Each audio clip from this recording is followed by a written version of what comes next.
Bacolod, ngayon naman sa Iloilo. Tapos after dito, punta naman kami ng Guimaras. Kaya naman, see you there, Guimaras.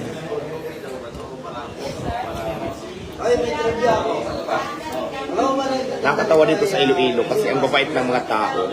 Saka parang parang hindi sila galit. Kahit galit na malambing pa rin.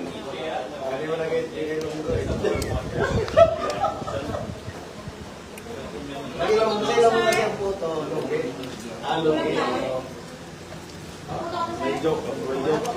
Kasi hindi mo tayo ilong ko eh. May hindi natin maano kaya.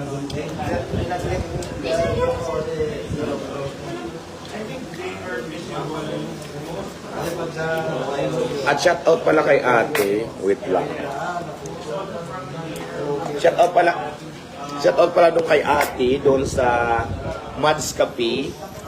Thank you kay ate sa Mads Cafe kasi binigyan niya ako ng kape. Binigyan niya ako ng pampagising na kape talaga in Black Road Coffee talaga siya. So shout out Mads Coffee dito sa tabi ng Nitong's Lapas Batchoy. Diba?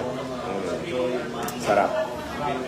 Buhay na buhay ka talaga sa kape niyang binigay sa akin.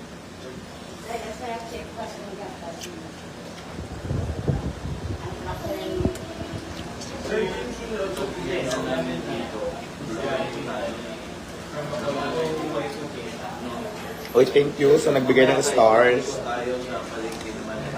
Thank you so much.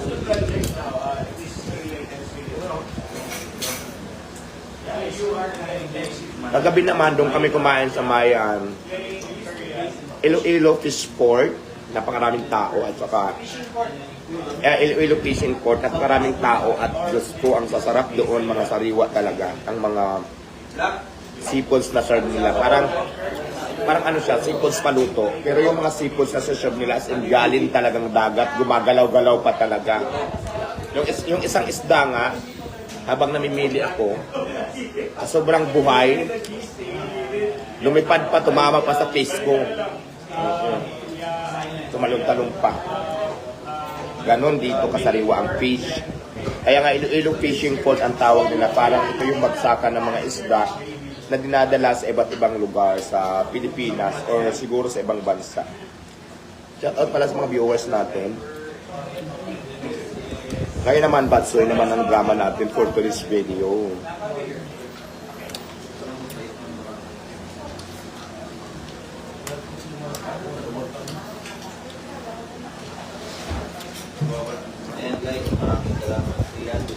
Oh, ayan si Alvin, oh, nag-ano din siya, nag-imot-imot din doon sa kabila. Ayan, oh, ba? Ano will be here? Ay, baka gusto niyo pa ng soup? Sige pa po. Soup, walang soup-soup ate.